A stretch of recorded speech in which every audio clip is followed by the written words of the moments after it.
Good morning, everyone. So now our revision of chapter sound is going on, okay? And some of the questions also you have done in this chapter. इसमें कुछ questions आपके complete हो गए हैं और उसके बाद से हम start करते हैं question number 11 से, ठीक है? तो 10th question आपका define time period था, कई बार ये repeat भी हो चुका है। और डिफाइंड टाइम पीरियड का मतलब टाइम पीरियड वो टाइम होता है जिसमें the wave completes one oscillation. So I hope कि यहाँ तक हो चुका है। अगर नहीं भी हुआ है तो टाइम पीरियड की डेफिनेशन आपको पता है कि it is the time taken by the wave to complete one oscillation. वो टाइम जिसमें वेव वन कंप्लीट ऑसिलेशन कर लेती है वो कहलाता है टाइम पीरियड। उसके बाद 11th क्वेश्चन से स्टार्ट करते हैं। स्टेट ऐसा यूनिट ऑफ टाइम पीरियड। तो टाइम पीरियड की जो ऐसा यूनिट होती है, स्टेट मीन्स यहाँ आपको बस बताना है, क्योंकि डिफाइन नहीं करना है, क्योंकि ये क्वेश्चन जो है दैट इज़ इन 1 मार्क। तो 1 मार्क के अकॉर्डिंग स्टेट करने का मतलब you have to tell only that which is the unit of time period. तो टाइम पीरियड क्योंकि टाइम है तो it will be measured in second. तो यहाँ आप 1 लाइन में आंसर लिख देंगे the SI unit of time period is second. Okay, फिर आता है आपका question number 12। What do you understand by the frequency of a sound wave. 2011 में ये क्वेश्चन आ चुका है। Frequency of a sound wave से क्या समझते हैं आप? तो फ्रीक्वेंसी जो है दैट इज द रेसिप्रोकल और अपोजिट ऑफ टाइम पीरियड। एक तो फ्रीक्वेंसी की ये भी डेफिनेशन होती है कि frequency is the reciprocal of time period, लेकिन जब क्वेश्चन इस तरह से आता है कि what do you understand by the frequency, इसका मतलब आपको पूरा एक्सप्लेन करना है कि फ्रीक्वेंसी क्या होती है। तो जैसा कि आप टाइम पीरियड में बता रहे हैं, इस तरह का स्ट्रक्चर बनता है, इस तरह का डायग्राम बनता है कि वेव को वन ऑसिलेशन कंप्लीट करने में जितना टाइम लगता है वो टाइम पीरियड कहलाता है। ये डेफिनेशन थी टाइम पीरियड की। अगर आपसे यहाँ फ्रीक्वेंसी पूछा जाता है तो इसकी अपोजिट होती है, मीन्स इन 1 सेकेंड या फिर in unit time the number of oscillations completed by the wave is called its frequency. मतलब 1 सेकेंड में, यूनिट टाइम भी लिख सकते हैं, 1 सेकेंड भी लिख सकते हैं, उसमें वेव जितने ऑसिलेशंस कवर करती, इस टाइप के जितने भी ऑसिलेशन बन रहे हैं, 1 है, 2 है या 3 है, जितने भी हैं, वो कहलाता है फ्रीक्वेंसी। तो डेफिनेशन आप लिखेंगे the number of oscillations completed by the wave in unit time is called its frequency. उसके बाद आता है आपका क्वेश्चन नंबर 13 क्वेश्चन में दे रखा है स्टेट ऐसा यूनिट ऑफ फ्रीक्वेंसी कंप्रेशंस और रेयरफेक्शंस। तो यहाँ पर क्वेश्चन में थोड़ा सा एक्स्ट्रा पार्ट भी एडेड है, ये कुछ नहीं है, बस आपको यहाँ तक लिखना है स्टेट ऐसा यूनिट ऑफ फ्रीक्वेंसी। फ्रीक्वेंसी की ऐसा यूनिट बतानी है आपको। तो फिर से आप उसी के अकॉर्डिंग जैसे अभी टाइम पीरियड की ऐसा यूनिट स्टेट की थी वैसे ही आंसर देंगे कि द ऐसा unit of frequency is hertz. Frequency की ऐसा यूनिट हर्ट्ज होती है, ठीक है। तो वो यहाँ लिखी भी थी और I am writing here also HERTZ या फिर शॉर्ट में इसको HZ कहते हैं। तो ये आपका 13 क्वेश्चन था। Now coming to the next. तो नेक्स्ट क्वेश्चन जो है आपका 14, इसमें लिखा है write relation between time period and frequency. तो अभी मैंने आपको बताया भी था कि टाइम पीरियड और फ्रीक्वेंसी में क्या रिलेशन होता है, दोनों एक दूसरे के रेसिप्रोकल होते हैं। ओके, तो राइट द रिलेशन, यहाँ आपको फॉर्मूला लिखना है, तो आप फॉर्मूला लिख सकते हैं। ये जो है फ्रीक्वेंसी का सिंबल होता है, इसको न्यू बोलते हैं, 1/T। आप रिलेशन ये भी लिख सकते हैं और आप चाहें तो रिलेशन ये भी लिख सकते हैं, T इज इक्वल टू 1/न्यू। दोनों एक ही बात है, ठीक है। तो time period is equal to 1/ frequency या frequency is equal to 1/ time period. Any of the formula, any of the relation you can write here. Then coming to the next question number 15, इसमें दे रखा है what do you understand by the wavelength of a sound wave. This is very important question, दो years में आ चुका है, 15 और 17। तो what do you understand by the wavelength of a sound wave. तो वेवलेंथ की भी बहुत सारी डेफिनेशंस हैं। तो सपोज दैट आप जब डायग्राम से एक्सप्लेन करते हैं तो that explanation is always a good explanation. तो वेव का हमेशा डायग्राम ऐसे बनता है, इसमें ये क्रेस्ट और ये ड्रॉ। तो वेवलेंथ क्या होती है, तो वेवलेंथ को एक तो आप ऐसे एक्सप्लेन कर सकते हैं the distance covered by the wave in one oscillation, जैसे यहाँ से यहाँ तक जो वन ऑसिलेशन हुआ उसमें वेव ने जितनी डिस्टेंस कवर की, ठीक है, एक क्रेस्ट और एक ट्रॉ को मिलाकर जितनी डिस्टेंस कवर होती है वो डिस्टेंस कहलाती है वेवलेंथ। तो the distance covered by the wave in one complete oscillation is called its wavelength.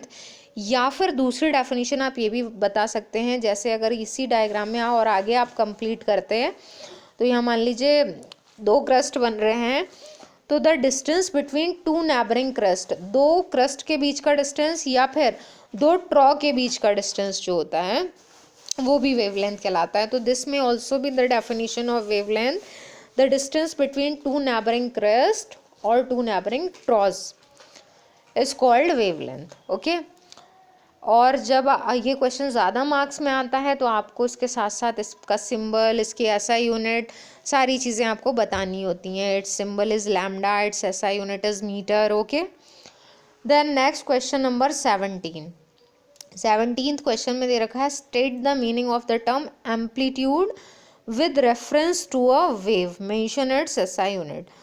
तो इसमें जितना भी चैप्टर में आपको पढ़ा दिया गया है, जो डेफिनेशंस हो चुकी हैं वो सारी यहाँ रिवाइज हो रही हैं, इसलिए बेटर होगा कि once you should read out the chapter, you should study the chapter. आप एक बार नोट्स को अच्छे से पढ़ें और उन नोट्स को अच्छे से पढ़ने के बाद में फिर आप इस रिवीजन पर आएंगे तो actually it will be called revision, क्योंकि तब आपका जो वहाँ पढ़ा हुआ है उसको यहाँ से रिलेट करेंगे तो प्रॉपरली आप रिवाइज कर सकते हैं।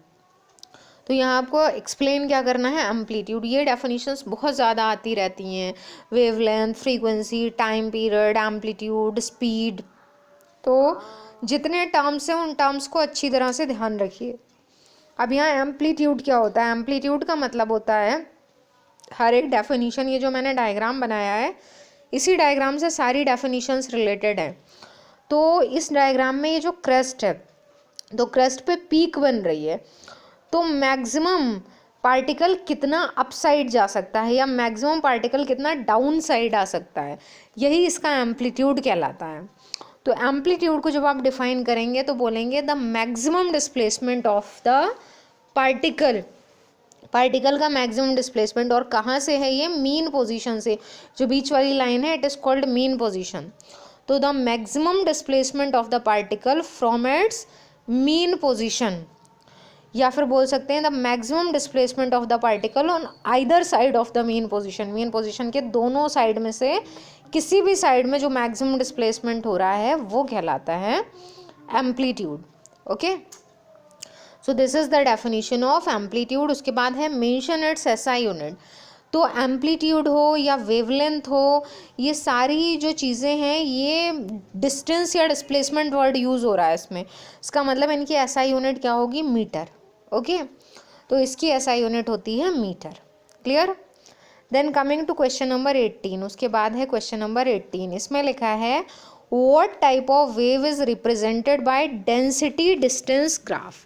तो ये थोड़ा सा डिफरेंट क्वेश्चन है, 2011 में आ भी चुका है। डेंसिटी डिस्टेंस ग्राफ मीन्स कोई भी ग्राफ इस चैप्टर में नहीं बनवाया जाता है वैसे, लेकिन यहाँ पर जो वर्ड डेंसिटी डिस्टेंस ग्राफ आया है इसका मतलब ग्राफ तो नहीं प्लॉट करना है, लेकिन आपको ये बताना है कि ये जो ग्राफ है इस ग्राफ से कौन सी वेव रिप्रेजेंट होती है। तो कौन सी वेव का मतलब ट्रांसवर्स और लॉन्गिट्यूडिनल, ट्रांसवर्स वेव होगी या लॉन्गिट्यूडिनल वेव होगी। तो दोनों में डिफरेंस आपने पढ़ा है, मैंने बताया भी था आपको कि जो ट्रांसवर्स वेव है उसमें डेंसिटी का कोई वर्ड नहीं आता है, जबकि लॉन्गिट्यूडिनल वेव में आपने पढ़ा है कि कंप्रेशन और रेयरफैक्शन के जो रीजन्स होते हैं उनमें कंप्रेशन जो रीजन है वो हाई डेंसिटी और हाई प्रेशर वाला रीजन कहलाता है। जब हाई प्रेशर लगता है पार्टिकल्स पर तब वो एक दूसरे के क्लोज आते हैं, जब वो क्लोज आ जाएंगे तो इसका मतलब उनकी डेंसिटी इंक्रीज होगी।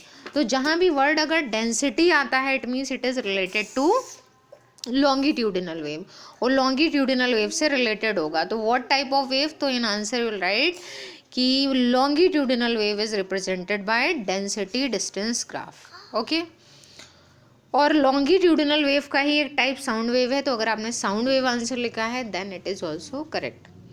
देन क्वेश्चन नंबर 19 क्वेश्चन में दे रखा है name the physical quantity whose unit is hertz. तो ये मैंने अभी आपको एक्सप्लेन किया है कि हर्ट्ज जो है वो कौन सी फिजिकल क्वांटिटी की यूनिट है। तो हर्ट्ज किसकी यूनिट है? Hertz is the unit of frequency. Frequency की ऐसा यूनिट ही हर्ट्ज कहलाती है। Then question number 20, what do you understand by the pitch of a sound? this is again a very important question, 2012 में आ भी चुका है ये। पिच ऑफ द साउंड क्या कहलाता है? तो पिच का मतलब होता है कि सपोज दैट डायग्राम अगर एक ऐसा बनाया है मैंने इस तरह से, एक वेव का डायग्राम ये है, ठीक है, और दूसरी वेव का डायग्राम ये है, तो आप देख रहे हैं कि ये ऊपर वाली वेव और नीचे वाली वेव में एम्पलीट्यूड तो बराबर है, उतना ही डिस्प्लेसमेंट कवर कर रही है, लेकिन ऊपर वाली वेव में कुल मिलाकर कितने ऑसिलेशंस हैं? 2, और नीचे वाली वेव में कितने ऑसिलेशंस हैं? 3। तो दोनों में नंबर ऑफ ऑसिलेशंस का फ़र्क है, यानी कि फ्रीक्वेंसी किसकी ज़्यादा है? नीचे वाली वेव की। जितने ज़्यादा ऑसिलेशंस उतनी ज़्यादा फ्रीक्वेंसी। तो पिच का मतलब होता है, पिच जो है वर्ड वो फ्रीक्वेंसी से रिलेटेड होता है। जिस वेव की फ्रीक्वेंसी ज़्यादा है उसकी पिच ज़्यादा होती है। और पिच को अगर आप प्रैक्टिकली देखें तो पिच का मतलब होता है श्रिलनेस ऑफ साउंड, मतलब साउंड कितनी श्रिल है। जैसे कि the difference between the sound produced by flute and drum beat. Drum beat की साउंड आपने सुनी है, थोड़ी सी थिक होती है, थोड़ी भारी होती है, और फ्लूट मीन्स बांसुरी की जो साउंड होती है वो थोड़ी श्रिल यानी कि थोड़ी बारीक होती है, थोड़ी ऐसी होती है जो जिसको हम बोल सकते हैं, 2 वर्ड यूज़ होते हैं, ग्रेव एंड श्रिल। तो श्रिल का मतलब होता है जो बारीक जो पतली साउंड होती है उसको श्रिल बोला जाता है। जैसे the difference between the sounds of children and adults, जो एडल्ट्स होते हैं उनकी साउंड थोड़ी ग्रेव होती है, मोटी होती है, और जो चिल्ड्रन होते हैं उनकी साउंड जो है वो श्रिल होती है, पतली होती है।